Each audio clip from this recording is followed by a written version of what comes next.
नमस्कार दोस्तों, grenade news के फेसबुक और यूट्यूब लाइव में आप सभी का स्वागत है। आज के इस फेसबुक और यूट्यूब लाइव में हम बातचीत करेंगे राष्ट्रीय शिक्षा नीति 2020 जो आया है, उसके संबंध में हम बातचीत करेंगे।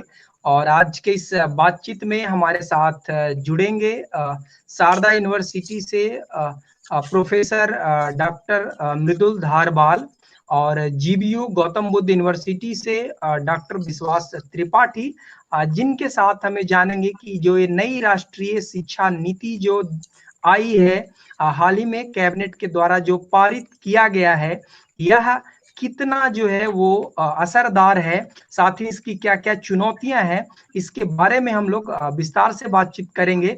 थोड़ा गैप रहा हमारे इस ग्रेनो न्यूज के फेसबुक और यूट्यूब लाइव के कार्यक्रम में, लेकिन आप जो है वो नियमित रूप से हमारे साथ जुड़ते रहें और आगे भी हम चर्चा को बरकरार रखेंगे। तो आइए आज की चर्चा की शुरुआत करते हैं हम। जी प्रोफेसर साहब, सबसे पहला सवाल मेरा आपसे है, हमारे व्यूअर्स नमस्कार सर। आपसे नमस्कार।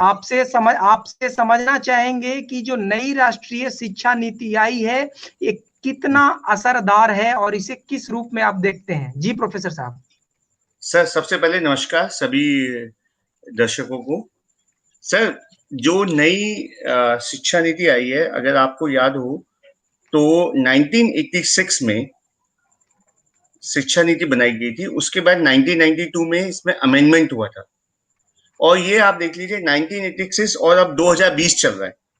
लगभग 34 साल बाद हमारी शिक्षा नीति में बदलाव आया है। तो एक बहुत लंबा अंतराल था और काफी दिनों से इसकी रिक्वायरमेंट थी, काफी सालों से, वर्षों से, क्योंकि पिछले 34 साल में बहुत सारे चेंजेस आए हैं। सबसे बड़ा चेंज आया था 1990 में, जब हमने आर्थिक क्षेत्र में एलपीजी मॉडल को अडॉप्ट किया था, लिबरलाइजेशन, प्राइवेटाइजेशन एंड ग्लोबलाइजेशन। उस समय ये आवश्यकता महसूस की गई कि अगर हमारे देश में विश्व स्तर पे आर्थिक रूप से बदलाव हो रहे हैं तो हमें शिक्षा नीति में बदलाव करने चाहिए, और 1992 में वो अमेंडमेंट किए गए। लेकिन 92 से लेके 2020 तक बहुत सारे चेंजेस आए हैं। देखिए, नई नई चीजें उभर रही हैं। आज जो भारत जो है वो एक नॉलेज इकोनॉमी के रूप में डेवलप हो रहा है। तो ये सारी आवश्यकताएं थी, artificial intelligence, machine learning, data analysis, नई नई एरियाज जो हैं विज्ञान के क्षेत्र में, ह्यूमैनिटीज के क्षेत्र में, आर्ट्स के क्षेत्र में नए एरियाज इमर्ज हो रहे हैं, फॉरेंसिक साइंसेज, मेडिकल साइंसेज। तो इन एरिया में आज बहुत आमूलचूल परिवर्तन आए। इसलिए इस शिक्षा नीति की आवश्यकता थी जो फ्यूचरिस्टिक हो, जो हमारी फ्यूचर की आवश्यकताओं को पूरा कर सके, जो हमारी देश की जो बुनियादी आवश्यकता है उसको ध्यान में रखते हुए ये शिक्षा नीति बनाई गई है। जी प्रोफेसर साहब, थोड़ा विस्तार से समझना चाहेंगे कि ये जो हायर एजुकेशन है, हायर एजुकेशन के लिए क्या नया है? जैसे अगर हम शिक्षा नीति की बात करें तो 1986 में ऐसा माना जाता है कि सबसे पहले शिक्षा नीति आया। अगर उसमें अमेंडमेंट की बात करें तो 1992 में अमेंडमेंट हुआ। और साथ ही अगर देखें तो जो कोठारी कमेटी का रिकमेंडेशन देखें जो 1968 का, तो ये जिक्र किया जाता है कि उसी समय से ही लगभग जीडीपी का 6% जो है वो शिक्षा में इन्वेस्ट किया जाए, वो तब से ही लिखा जा रहा है और इस शिक्षा नीति में भी उसकी जिक्र की गई है। तो अब लोगों की तरफ से कई जो विपक्षी खेमे के लोग हैं, उनका सवाल ये भी है कि ये जो कागजी रूप से जो है नीति काफी रोचक देखने में लग रहा है, लेकिन जमीनी हकीकत कुछ और है। तो इसके बारे में मैं आपसे समझना चाहूंगा कि कौन कौन सी ऐसे बिंदुवार तरीके से कौन कौन सी ऐसी चीजें जो ज्यादा असरदार है। जी प्रोफेसर साहब। देखिए, विपक्ष क्या कहता है सर, ये एक अलग बात है। As a professional, as a teacher, as a faculty, जो मैंने इस शिक्षा नीति का जो मूल्यांकन किया है, इवेल्युएशन किया है इस शिक्षा नीति को, वो कई पैरामीटर्स को लेके किया है। जैसे ये शिक्षा नीति स्टूडेंट्स के लिए कितनी कारगर है, फैकल्टी के लिए कितनी कारगर है, एकेडमिक कम्युनिटी के लिए कितनी कारगर है, और इस देश के लिए कितनी कारगर है। इन पैरामीटर्स पे मैं इस शिक्षा नीति को जब मैं इस कसौटी पे रखा, तो उसके बाद ये पाया ऐसा नहीं है कि सिर्फ कागजों पे हुआ है। आप अगर इस शिक्षा नीति का देखेंगे, करीबन 2 लाख लोगों ने इस देश से उन्होंने इस शिक्षा नीति में फीडबैक दिया है, अपने जो सजेशंस थे उसको दिए हैं, और मैं ये ऑब्जर्व कर रहा हूं काफी हद तक उन सबको इसमें समायोजित किया गया है। तो इसलिए ये नहीं कह सकते कि ये शिक्षा नीति किसी एक आदमी ने या प्रोफेसर कस्तूरी रंगन जी ने सिर्फ अपने ऑफिस में बैठ के बना दिए, नहीं, इसमें काफी चिंतन मंथन हुआ है, विचार हुआ है, उसके बाद ये शिक्षा नीति जो है इम्प्लीमेंट हुई है। जो आप बात कर रहे हैं जीडीपी की, ग्रॉस डोमेस्टिक प्रोडक्ट, हम पहले भी समझ चुके हैं कि जीडीपी क्या होता है। एक देश की अर्थव्यवस्था में जो भी उत्पादन होता है उसको उसके प्राइस से मल्टीप्लाई कर दीजिए, वो हमारा होता है सकल घरेलू उत्पाद, that is gross domestic product. ये जरूर है, अगर आपको मालूम हो कि जो हमारे मिलेनियम डेवलपमेंट गोल्स थे, सस्टेनेबल डेवलपमेंट गोल्स थे, उसमें ये बात रखी गई थी कि हमें अपनी टोटल जीडीपी का 6% करना चाहिए। बट आपको पता हो कि भारत जैसे विकासशील देश के लिए, जहां पे इकोनॉमिक बैकवर्डनेस है, जहां पे ओनली 3% लोग टैक्स देते हैं, जहां पे आपको देखो हमें बहुत सारा पैसा जो है डिफेंस में खर्च करना होता है अपनी देश की सुरक्षा के लिए, वहां पे अभी भी हम 6% के लक्ष्य बहुत दूर है। अगर आप देखें, अगर मेरे पास कंपैरिजन है, भारत अभी 0.69% अपनी जीडीपी का स्पेंड करता है। यूएस भी 6% नहीं कर पाया अभी तक, उसका भी 2.8% ही अपनी जीडीपी का है। इजराइल 4.3% करता है। साउथ कोरिया जो इतना छोटा देश है, इतना डेवलप कंट्रीज है, वो भी 6% तक नहीं पहुंच पाया, वो भी 4.2% तक पहुंच पाया। तो वो 6% वाला जो टारगेट, वो इतना आसान नहीं है, उसमें समय लगेगा, लेकिन मैं आशावादी हूं कि भारत उस दिशा में बढ़ रहा है। और रही बात ये कहने का, ये कागजों पे है शिक्षा नीति, ये सही नहीं है, ये उचित नहीं है। आप अगर इस पूरा प्रोफेसर जी प्रोफेसर मृदुल साहब, मैं दोबारा आऊंगा सर आपके पास। हमारे साथ जो है इस फेसबुक और यूट्यूब लाइव में डॉक्टर विश्वास त्रिपाठी भी जुड़ चुके हैं। मैं अपने व्यूअर्स को बता दूं, डॉक्टर विश्वास त्रिपाठी जो है गौतम बुद्ध विश्वविद्यालय में असिस्टेंट प्रोफेसर है, और जैसा कि अभी प्रोफेसर मृदुल साहब के साथ जो है वो हम चर्चा कर रहे थे राष्ट्रीय शिक्षा नीति के बारे में भी। दोबारा हम सर के पास लौट कर आएंगे, उससे पहले जो है वो हम विश्वास त्रिपाठी साहब से समझना चाहेंगे सर आपसे, एक जो आरोप है, एक तो आप राष्ट्रीय शिक्षा नीति को किस रूप में देखते हैं, सबसे पहले हम आपसे ये जानना चाहेंगे, फिर आपके लिए कुछ सवाल आए हैं व्यूअर्स के, वो सवाल हम आपसे लेंगे। जी डॉक्टर विश्वास त्रिपाठी जी, आप किस रूप में इस राष्ट्रीय शिक्षा नीति को देखते हैं? देखिए, ये जो राष्ट्रीय शिक्षा नीति है, रोहित जी मेरी आवाज आ रही है? जी जी बिल्कुल, आपकी आवाज आ रही है सर। हाँ, जो राष्ट्रीय शिक्षा नीति है, यह एक गेम चेंजर की तरह काम करेगा इंडियन एजुकेशन सिस्टम में। ये एक समग्र नीति है, और अगर मैं एक सेंटेंस में कहूं तो ये पहली भारतीय शिक्षा नीति है।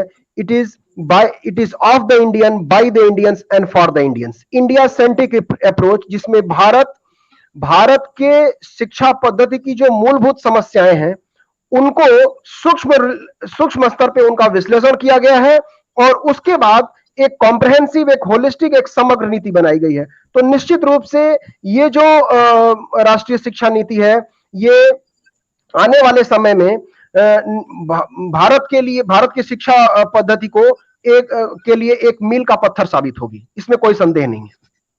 जी प्रोफेसर साहब, मैं दोबारा आऊंगा आपके पास। अब जो है प्रोफेसर मृदुल, मैं आपसे समझना चाहूंगा कि जिस तरीके से शिक्षा नीति में बात किया गया है कि दुनिया के जो 100 सर्वश्रेष्ठ विश्वविद्यालय है वो अब भारत में आकर अपना जो है कैंपस विस्तार कर सकते हैं, तो ये कितना असरदार रहेगा? साथ ही जो बजट के समय में ईसीबी का जिक्र किया गया था एजुकेशन में, उससे भी मैं चाहूंगा कि संक्षिप्त में आप हमारे व्यूअर्स को बताइए। जी प्रोफेसर मृदुल साहब।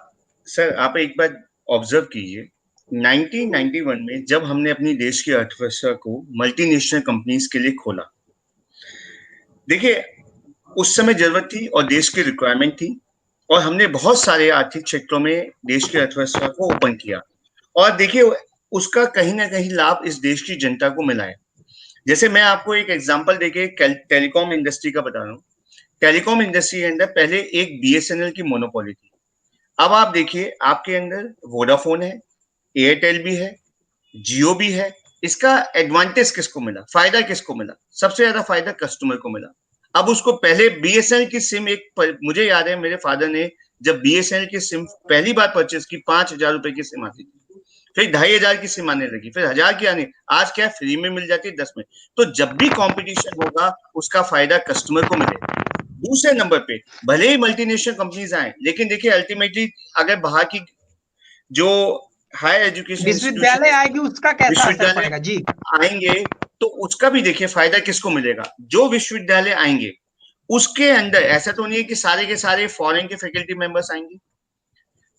जो फैकल्टी मेंबर्स होंगे वो भारत के होंगे, जो स्टूडेंट्स लाभान्वित होंगे वो भारत के होंगे, जो स्टाफ नॉन टीचिंग स्टाफ उस इंस्टीट्यूशन में काम करेगा वो भारत का होगा, जो इंफ्रास्ट्रक्चर के लिए बिल्डिंग मटेरियल जो चाहिए होगा वो भारत के संसाधनों का यूज होगा। तो और नॉलेज शेयरिंग, तो इसमें हानि कुछ भी नहीं है।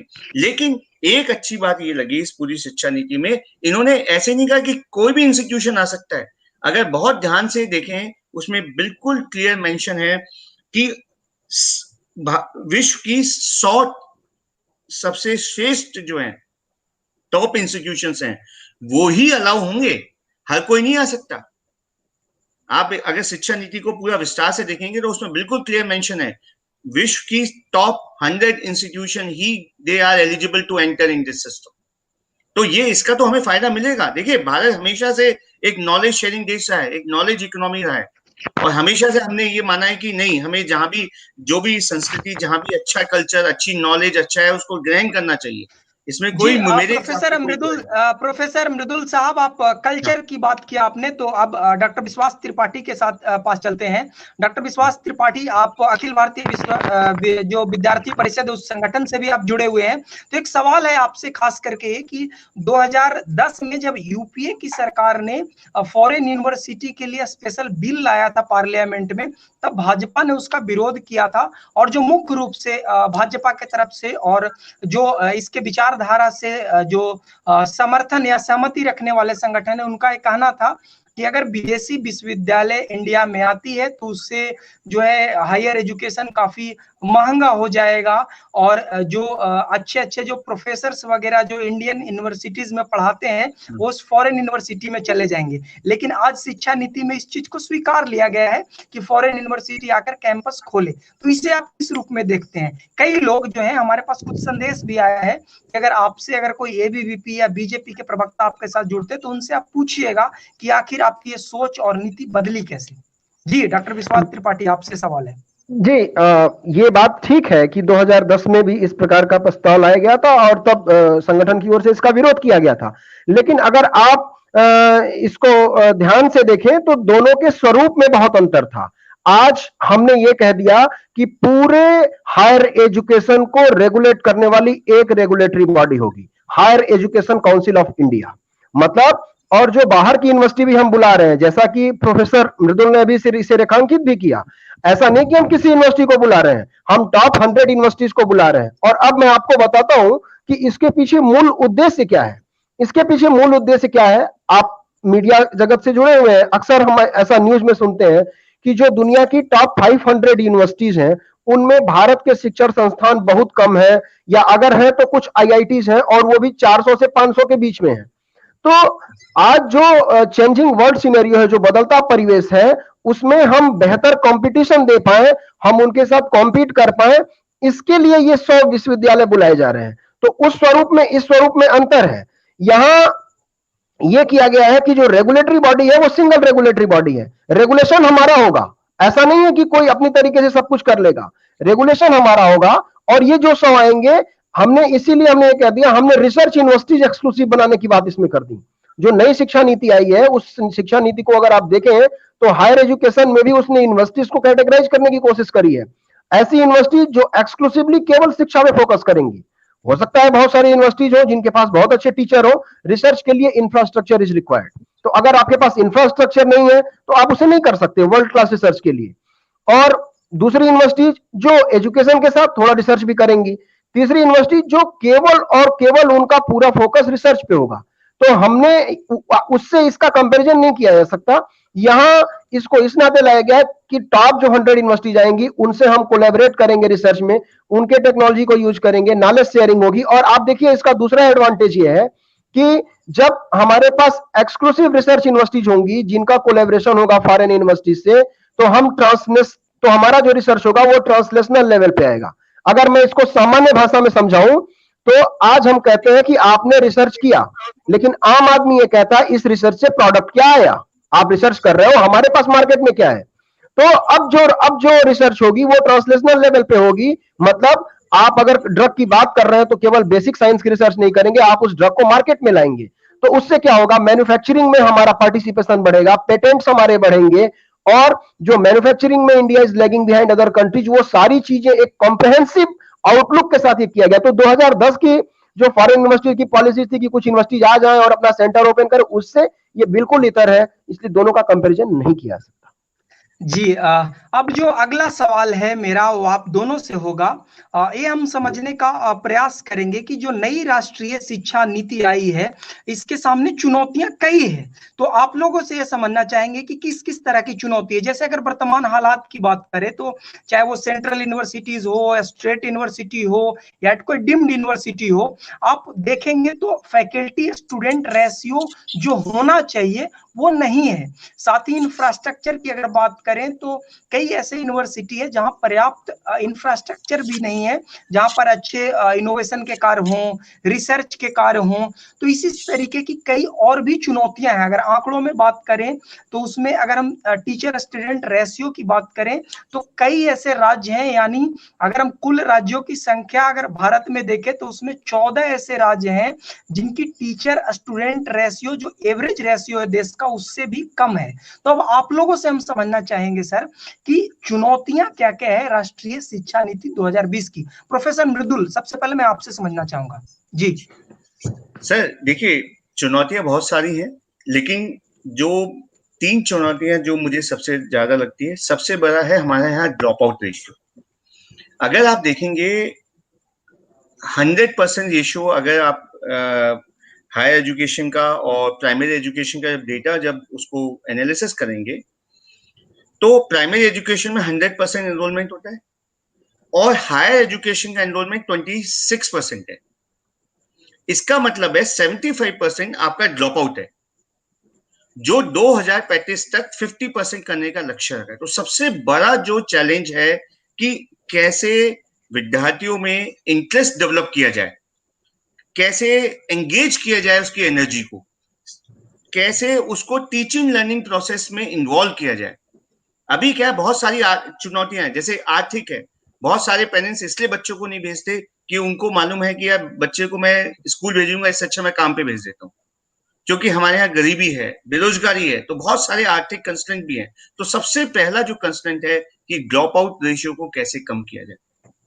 दूसरा, जो आपने स्टूडेंट फैकल्टी रेशियो का बताया, देखिए सर, आज भी आप मानेंगे, आज भी हम शिक्षा को अनिवार्य उसमें नहीं लेते। ये एक इस देश का दुर्भाग्य समझ लीजिए, या हमारी मैकॉले की जो शिक्षा पद्धति है उसका असर मान लीजिए। आज भी हम शिक्षा को अनिवार्य में नहीं लेते हैं। आज भी अब देखिए, टीचर अपनी रेस्पेक्ट, वजूद, अपने स्वाभिमान, उसी के लिए आज भी संघर्ष कर रहा है। ये वो टाइम गया, आज टीचर हाशिए पे आ गया। आप देखिए जो, तो इस शिक्षा नीति में अगर आप इसका एक पेज नंबर 23 के उस कॉलम पे देखेंगे तो बिल्कुल reestablishment of teacher integrity, reestablishment of teacher respect, वो इसमें मेंशन किया गया है, जिससे मैं बहुत ही खुश हूं as a teacher, as a faculty. ये मुझे अच्छा लगा कि कम से कम इस शिक्षा नीति में टीचर की जो, उसका जो रेस्पेक्ट था, उसकी जो शौर्य, उसको इस चीज में मेंशन किया गया है, जो अच्छी बात है। तीसरा जो आप कह रहे हो स्टूडेंट फैकल्टी रेशियो वाली बात, तो ये देखिए हमेशा से एक बहुत बड़ा इशू है। तभी आप देखिए भारत के, अभी अगर नेट एक्रेडिटेशन की और एनबीए एक्रेडिटेशन की बात करें तो भारत में ओनली 16% इंस्टीट्यूट हैं जो एक्रेडिट हो पाए, क्योंकि उनकी बेसिक रिक्वायरमेंट है, अगर आपके पास अच्छी बिल्डिंग नहीं है वो भी चल जाएगा, आपके पास अच्छा इंफ्रा नहीं है वो भी चल जाएगा, लेकिन टीचर एक बेसिक रिक्वायरमेंट होती है। अगर टीचिंग लर्निंग प्रोसेस में टीचर ही नहीं होगा तो स्टूडेंट्स किससे लर्न करेंगे। तो ये बहुत बड़ा एक चुनौती है, और प्राइमरी एजुकेशन लेवल पे तो बहुत बड़ी चुनौती है। एक क्लास फर्स्ट से लेके 5th क्लास तक एक टीचर है, कैसे मैनेज होगा? जब आपकी रूट ही मजबूत नहीं होंगी तो फल कैसे अच्छे हम एक्सपेक्ट कर सकते हैं? तो जरूरत है हमें प्राइमरी एजुकेशन पे बहुत अच्छा फोकस किया जाए, ताकि हमारी रूट, हमारी जड़ें मजबूत हो और हमें अच्छे फल मिले। जो हायर एजुकेशन के रूप में अच्छे फल हमें जब मिलेंगे, अच्छा जॉब लगेगा बच्चों का, अच्छा प्लेसमेंट होगा, बच्चों के अंदर एंजाइटी, फियर फैक्टर, ये जो आज डिप्रेशन जो चीजें आ जाती हैं वो कम होती चली जाएंगी। ये मेरे सामने चुनौतियां हैं, और मुझे लगता है कि शिक्षा नीति के माध्यम से इस चुनौती को ओवरकम किया जा सकता है। जी, डॉक्टर विश्वास त्रिपाठी, आपकी प्रतिक्रिया। जी रोहित जी, आपने चुनौतियों की बात की। जाहिर सी बात है, स्वाभाविक बात है, चुनौतियां हैं भारत जैसे विशाल देश में। लेकिन मेरा इसमें मत ये है कि ये चुनौतियां आई कहां से। आजादी के बाद से देश की जो शिक्षा व्यवस्था है उस पर कभी भी भारतीय शिक्षा पद्धति को ध्यान में रखते हुए, भारत की शिक्षा पद्धति की मूलभूत समस्याओं को ध्यान में रखते हुए कोई न तो स्पष्ट नीति बनाई गई, न तो उसका अनुपालन किया गया। मैकाले की ही शिक्षा पद्धति के आसपास हम घूमते रहे, जिसका मूल उद्देश्य था कि ऐसे भारतीयों को तैयार किया जाए जो शरीर से भारतीय हो लेकिन मन विचार से वो पाश्चात्य संस्कृति से प्रेरित हो। और आपको मालूम है, वामपंथ ने इसमें जहर बोने का, आग में घी डालने का काम किया। मुझे ये कहने में कोई हेजिटेशन नहीं है। तो आज हम जब देश के आजाद होने के बाद कोई ऐसी स्पष्ट नीति ही नहीं बनी, किसी ने ऐसा स्ट्रांग विल पावर ही नहीं दिखाया, तो चुनौतियां तो होंगी। लेकिन मैं आपको बता दूं, ये जो हमारी शिक्षा नीति आई है, मैं कल इसका ड्राफ्ट बहुत डिटेल में पढ़ रहा था। उसमें जो ये जितनी भी चीजें आप बता रहे हैं कि स्टूडेंट टीचर रेशियो का, इंफ्रास्ट्रक्चर बॉटलनेक्स जो है, उन सबको एड्रेस करने का प्रयास किया गया है। और एक लक्ष्य इसमें यह भी रखा गया है कि 2035 तक 50% ग्रास इनरोलमेंट रेशियो होगा हायर एजुकेशन में। आप सोच नहीं सकते, ये कभी हमने सपने में भी नहीं सोचा था, इतना बड़ा लक्ष्य लेके ये नीति चल रही है। तो चुनौतियां अपनी जगह है। इन चुनौतियों के जो कारण है वो ये है कि इसके पहले इसके बारे में किसी ने गंभीरता से कभी कोई विचार किया ही नहीं। हम मैकाले की सिद्धांत जी, शायद किसी तकनीकी समस्या के वजह से जो है वो डॉक्टर विश्वास त्रिपाठी का जो है कनेक्शन कट चुका है। जी प्रोफेसर अमृत जी, प्रोफेसर मैं एक चीज और मैं आपका ध्यान इस ओर इंगित करना चाहूंगा। देखिए, एक बहुत, अगर आप इसका डीप एनालिसिस करेंगे, हम कहते हैं कि भारत कृषि प्रधान देश है जी, और हमेशा हमें इस बात का गर्व होता है कि भारत में कृषि प्रधान है, ज्यादातर लोग कृषि पर निर्भर करते हैं हमें। लेकिन एक बड़ा ही आश्चर्य आपको होगा, सिर्फ 1% स्टूडेंट हायर एजुकेशन में वो एग्रीकल्चर और एग्रीकल्चर से संबद्ध यूनिवर्सिटी में एनरोल हैं।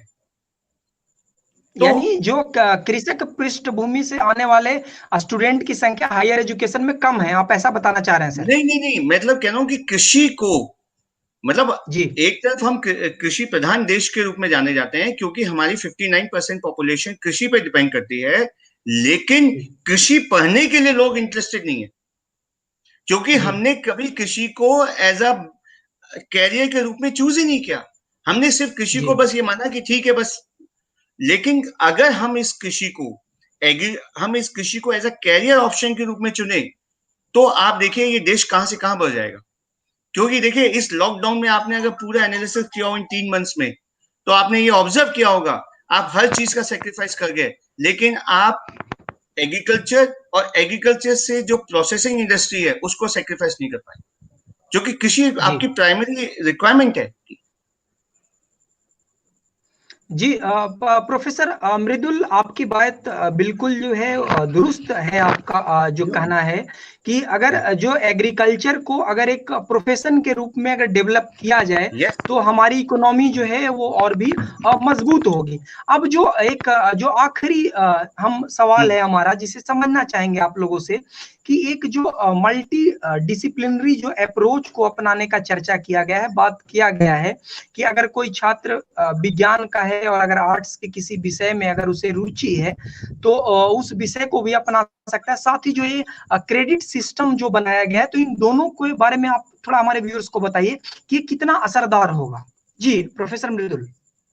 देखिए सर, जो मल्टी डिसिप्लिनरी अप्रोच का कंसेप्ट दिया है, देखिए जब 1986 में था तो हमने डिफरेंट तरह के सिस्टम बना रखे थे, affiliated colleges, autonomous colleges, deemed to be university colleges, तो डिफरेंट था। देखिए यूनिवर्सिटी का मतलब क्या है, अगर आप यूनिवर्सिटी को हिंदी में अनुवाद करेंगे विश्वविद्यालय, विश्व का नॉलेज सेंटर। अब वो किसी एक स्ट्रीम में अगर रखेंगे तो वो उसकी मूल भावना से विपरीत है। मल्टी डिसिप्लिन का मतलब है हर तरह की डिसिप्लिन, आपके पास मेडिसिन, आपके पास लॉ, मैनेजमेंट, आपके engineering, education, health sciences, agriculture, सभी तरह के डिसिप्लिन जो है आपके पास अवेलेबल हो, तभी आप क्लेम कर सकते हैं यस हमारा जो इंस्टीट्यूट है वो विश्वविद्यालय के रूप में जाना। दूसरा, अगर आपको ये देखिए, ये मल्टी डिसिप्लिन क्या है, it is just like a buffet. देखिए आप शादी पार्टी में जाते हैं खाना खाने जी, आपके पास मल्टीपल ऑप्शंस होते हैं, ठीक है।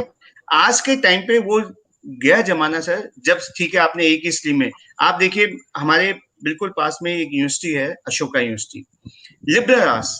आप हमारे शारदा में एग्जांपल लीजिए आप सर, आप हमारे यहाँ डिफरेंट डिफरेंट 150 प्रोग्राम चलते हैं, 13 हमारे यहाँ स्पेशल डिसिप्लिन हैं। स्टूडेंट के पास चॉइस है, मैनेजमेंट का स्टूडेंट चाहे तो लॉ के सब्जेक्ट पढ़ सकता है through CBSE system, choice based career system. Open electives का प्रोविजन हमने दे रखा है हमारे यहाँ। अगर मान लीजिए कोई बिजनेस स्कूल का स्टूडेंट है, उसको इंटरेस्ट है वेस्ट मैनेजमेंट पढ़ने में, वो पढ़ सकता है। उसको इंटरेस्ट है लैंडस्केपिंग पढ़ने में, पढ़ सकता है। उसका क्या इससे हॉलिस्टिक अप्रोच डेवलप होगा, एक उसका हॉलिस्टिक डेवलपमेंट होगा। अगर मान लीजिए लॉ का स्टूडेंट है, उसको लॉ के बारे में तो नॉलेज है, अगर वो मार्केटिंग के बारे में नॉलेज लेना चाहता है ले सकता है, उसको फाइनेंस के बारे में नॉलेज लेनी है ले सकता है। एक साइंस का स्टूडेंट अगर ये चाहता है कि सर मुझे एंटरप्रेन्योरशिप डेवलपमेंट का कोर्स मैनेजमेंट स्कूल से बनना पड़े, आराम से, कोई नहीं रोकता आपको। आपको अपनी थाली खुद सजानी है, आपको जी अपना बिल्कुल, खुद मतलब मेन्यू डिसाइड करना है। होलिस्टिक डेवलपमेंट के लिए यस एक जो छात्र के अंदर हो, सर, जिससे जिससे जो है वो सेल्फ डिपेंडेंट बन सके, जो एक आत्मनिर्भर भारत की सोच है, वो सोच उस दिशा में भी आगे सर बढ़े, तो इसके लिए बिल्कुल बेहतर होगा। जी प्रोफेसर साहब। देखिए आप एक चीज को समझिए, इस बॉडी को चलाने के लिए आपको प्रोटीन भी चाहिए, विटामिन भी चाहिए, B12 भी चाहिए, विटामिन ई भी चाहिए, आपको जिंक मिनरल्स हर तरह की चीज चाहिए। तो फिर नॉलेज के लिए क्यों नहीं चाहिए? आपको लाइफ लॉन्ग लर्निंग स्किल्स लेनी है तो आपको सभी तरह की स्किल्स लेनी पड़ेंगी, तभी आप जीवन में, क्योंकि इतना कंपटीशन हो गया है कि आपको अगर आपको मल्टी डिसिप्लिनरी अप्रोच को फॉलो करना ही पड़ेगा, तभी आपका सर्वांगीण विकास हो सकता है। जी और जो एक आप बिल्कुल एकेडमिक बैंक की बात कर रहे थे अभी आप, एकेडमिक क्रेडिट जी बैंक, देखिए ये बहुत अच्छा नया कंसेप्ट है। ये कंसेप्ट पहले नहीं था, लेकिन आप फॉरेन यूनिवर्सिटीज की बात करेंगे वहां पे एकेडमिक क्रेडिट बैंक की अवधारणा वहां पे है। एकेडमिक क्रेडिट बैंक होता क्या है, आप इसको समझिए। ये जैसे आपका सेविंग अकाउंट होता है, बैंक में आप जाते हैं अकाउंट ओपन करते हैं, ठीक है। अब मान लीजिए मेरा अकाउंट ग्रेटर नोएडा में है, लेकिन मैं अपना पैसा बेंगलोर से भी निकाल सकता हूँ, मैं अपना पैसा कश्मीर से भी निकाल सकता हूँ, मैं अपना पैसा बैठा बैठे फॉरेन में जाके भी निकाल सकता हूँ, कोई मुझे दिक्कत नहीं है। सेम स्टूडेंट्स के साथ भी ये प्रोविजन किया जा रहा है। एक इसका जो मॉनिटर्ड होगा, इसका जो कस्टोडियन होगा, वो MHRD जो अब एजुकेशन मिनिस्ट्री होने जा रही है, और UGC होगा इसका। मान लीजिए कोई स्टूडेंट है, वो फर्स्ट ईयर उसने मान लीजिए किसी एक यूनिवर्सिटी से किया, उसको उसके फादर का ट्रांसफर हो गया, या वो खुद चाहता है नहीं सर मुझे इस दूसरी यूनिवर्सिटी में जाके ये पढ़ना है, पढ़ सकता है। थर्ड ईयर उसको लगा मुझे किसी में, उसको क्रेडिट अर्न करने, उसमें उसका एक क्रेडिट डिपॉजिट वो बैंक बनेगा, उसमें उसके क्रेडिट वहां पे ऐड होते रहेंगे। अब उसको मान लीजिए BBA डिग्री के लिए मान लीजिए 135 क्रेडिट चाहिए उसको, ठीक है, क्यों नहीं कर सकता? 1 ईयर क्रेडिट शारदा यूनिवर्सिटी कर सकता है, 1 ईयर वो MIT से कर सकता है, 1 ईयर वो अशोका में जाके कर सकता है, और यहाँ उसको ऐसे लगता है कि मुझे 1 साल मुझे फॉरेन में जाके करना, वहां से क्रेडिट अर्न कर ले। तो ये एक्चुअली अगर आप देखेंगे नॉलेज का यही पर्पस होता है, तभी तो नाम रखा गया विश्वविद्यालय, कि आप सारे विश्व का ज्ञान लेके अपना होलिस्टिक सर्वांगीण विकास कीजिए। और इसका कस्टोडियन होगा जो इसकी ऑथेंटिसिटी और उसको मैपिंग करके वो प्रॉपर उस तरीके से इस चीज को मेंटेन करेगा। ये बहुत अच्छी चीज है सर, इसमें मतलब ये is a very appreciable efforts by the education policy. जी, बिल्कुल, बिल्कुल सही कहा आपने प्रोफ़ेसर साहब। और अभी आज की इस चर्चा में जो है हम लोगों ने समझने का प्रयास किया कि कितना असरदार है जो राष्ट्रीय शिक्षा नीति जो 2020 आई है, वो कितना असरदार है, इसके अलग-अलग पहलुओं के पर जो है वो हम लोगों ने चर्चा किया। अब अभी अगर देखें तो कोरोना संकट आज भी बरकरार है हमारे देश में और दुनिया में, और साथ ही यूजीसी का गाइडलाइन आया है कि सितंबर के आखिरी तक जो है वो फाइनल ईयर स्टूडेंट्स के एग्जाम भी कंडक्ट करवा लिए जाएं। तो आखिरी में मैं प्रोफेसर साहब आपसे छात्रों के लिए क्या संदेश है आपका और क्या अपील करना चाहते हैं इस संकट काल में, वो कैसे तैयारी करें और कैसे जो है वो अपना आत्मविश्वास बनाए रखें, उसके लिए छात्रों के लिए आपका क्या कुछ संदेश है और अपील है? जी प्रोफेसर साहब। देखिए रोहित जी, मैं एक चीज मानता हूं कि संकट सबके सामने आते हैं, इस देश के सामने भी आए, विश्व के सामने आए, बड़े से बड़े संकट आए, लेकिन संकट से अब देखिए आपके पास उपाय क्या है, आपके पास विकल्प क्या है। आपके पास सिर्फ ये विकल्प है, या तो इस संकट में दुखी होइए या आप इस संकट का सामना कीजिए। दुखी होके कुछ नहीं होगा, डिप्रेशन होगा, टेंशन में आ जाएंगे, घर वाले परेशान हो जाएंगे सब। आप इसको एक एज अ चुनौती स्वीकार कीजिए और कोशिश कीजिए। देखिए ये संकट को एक अवसर में भी तो चेंज करने का है। जापान ने 1945 में जब हिरोशिमा नागासाकी पे यूएस ने अटैक किया, उसके बाद आप देखिए उसने उस संकट को क्या है एक अवसर में चेंज किया। आज विश्व की सबसे बड़ी पावर के रूप में उभर के आया जापान। तो हमें भी यही चीज देखना है सर। देखिए हर संकट में कोई ना कोई अवसर होता है। इस संकट जी में बिल्कुल। स्टूडेंट्स में सबसे बड़ी अच्छी चीज जो स्टूडेंट्स के अंदर आएगी, वो स्टूडेंट जो डिसिप्लिन मोड में नहीं था, आज वो अपने घर के अंदर बैठा है, उसमें एक अनुशासन आएगा। देखिए बच्चा सफल हो या ना हो, एक अच्छा इंसान अगर बन गया तो ऑटोमेटिकली वो सफल हो जाएगा। आज उसके अंदर अनुशासन जो सबसे बड़ी चीज है, जो इस देश के लिए हम ये कहते थे कि हमारे बच्चे जो है अनुशासन में नहीं रहते, अनुशासनहीन है। लेकिन मैं आज आपके माध्यम से, इस चैनल के माध्यम से ये कहना चाहता हूं कि आज हमारा युवा वर्ग जो है उसने जो अनुशासन दिखाया है वो तारीफ काबिल है। जी बिल्कुल तो पहली चीज जो मैं देखिए साहब, बहुत आपने नेगेटिव बिल्कुल चीज हम देखिए रोहित जी, हम बहुत नेगेटिवली प्रोफेसर सोच साहब सकते हैं। शायद हाँ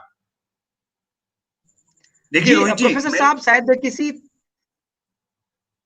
हाँ सर, बात को रखें। जी प्रोफेसर साहब। देखिए सर मैं कहता हूँ, देखिए बहुत सारी चीज हम सोच सकते हैं। मैं एक विंडो से देखता हूँ, मैं आसमान भी देख सकता हूँ, जमीन भी देख सकता हूँ। ठीक है सर, अब ये मेरे पे डिपेंड करता है मैं किसको देखता हूँ। ठीक है, मुझे जी लगता है आज संकट है, कोई बात नहीं, इस संकट का मैं फायदा उठाऊं। इस संकट में जो मैं अच्छी अपने संस्कार, अपनी संस्कृति, अपने कल्चर, अपने अपने धैर्य, जो जैसे अब देखिए अब रामचरितमानस से सीखे, क्या भगवान राम के सामने या किसी के कितने संकट आए, लेकिन वो उस संकट से भी उभरे। आप देखिए आप मैं ये नहीं कहता, मैं किसी मजहब के साथ नहीं जोड़ रहा इस चीज को। आप राम को एक चरित्र के रूप में आप देखिए, जब उनका राज तिलक नेक्स्ट डे होने वाला था, और आप देखिए जब उनको ये पता चला कि उनका राज तिलक होने वाला है और राजा बनने वाले हैं, तो कोई चेहरे पे खुशी नहीं थी। और एक ही पल जी जब पता जी लगा वन में जी जाना है, कोई दुखी नहीं थे। तो ये कोई देखिए दुख नहीं था। दुख नहीं थे, इसलिए ना वो खुशी में उनके चेहरे पे प्रसन्नता थी और ना दुखी में उनके चेहरे पे प्रसन्नता थी। और जो ये चीज इस चीज को ग्रहण कर लेता है, तो हमारे सामने भी ये अवसर है। अगर हमारा जो विद्यार्थी है, जो हमारा स्टूडेंट है, उसको ये लगे कि नहीं इस बार कोई बात नहीं, ये संकट है, इस समय चले जाएगा। मुझे पता है बच्चों में एंग्जाइटी हो रही है, थोड़ा फियर फैक्टर भी है अपने प्लेसमेंट को लेके, अपने इंटर्नशिप को लेके। और सबसे बड़ी चीज है कि जो बच्चा घर में नहीं बैठ सकता था, जो स्पोर्ट्स अपने फ्रेंड्स सर्कल के अंदर क्लब में जाना, घूमना फिरना, एंजॉय करना, और उसकी एनर्जी कैसे चैनलाइज हो, यहाँ माता पिता का रोल सबसे इंपॉर्टेंट है। माता पिता को आगे बढ़ते हुए, अब बड़े घर में जो बड़े बुजुर्ग हैं, उनको उस बच्चे को समझाना चाहिए और उसको जितना ज्यादा हो सके अपने संस्कृति, अपने कल्चर, उसके साथ जोड़ना उसको चाहिए। बताना चाहिए। और हमारे जो जी युग पुरुष हुए हैं, हमारे जो, अरे हमारी आप सभ्यता देखिए, आज की थोड़ी है। हमारे नालंदा विश्वविद्यालय, विक्रमशिला, इतना ज्ञान भरा पड़ा है हमारे अंदर। हमारे इस कल्चर जी प्रोफेसर साहब, थोड़ी समय की कमी है। आपने बिल्कुल दुरुस्त संदेश दिया कि इस संकट के घड़ी को जो है वो छात्र जो है अवसर में बदलें। और आज हम जो है ग्रैंड न्यूज के इस फेसबुक और यूट्यूब लाइव में प्रोफेसर मृदुल और प्रोफेसर विश्वास त्रिपाठी के साथ जो उच्च शिक्षा के लिए जो है कितना असरदार है और क्या क्या चुनौतियां हैं राष्ट्रीय शिक्षा नीति 2020 का, इसके बारे में हमने चर्चा किया। एक बार प्रोफेसर मृदुल और डॉक्टर विश्वास त्रिपाठी, आप दोनों को भी बहुत बहुत धन्यवाद हमारे साथ जुड़ने के लिए। साथ ही सभी व्यूअर्स को हम बताना चाहेंगे अब आप नियमित रूप से ग्रैंड न्यूज के साथ जुड़े रहें। हम नियमित रूप से अलग अलग विषयों पर लाइव आते रहेंगे। आप हमारे साथ जुड़े रहें, इसलिए आप लोग को बहुत बहुत धन्यवाद। नमस्कार।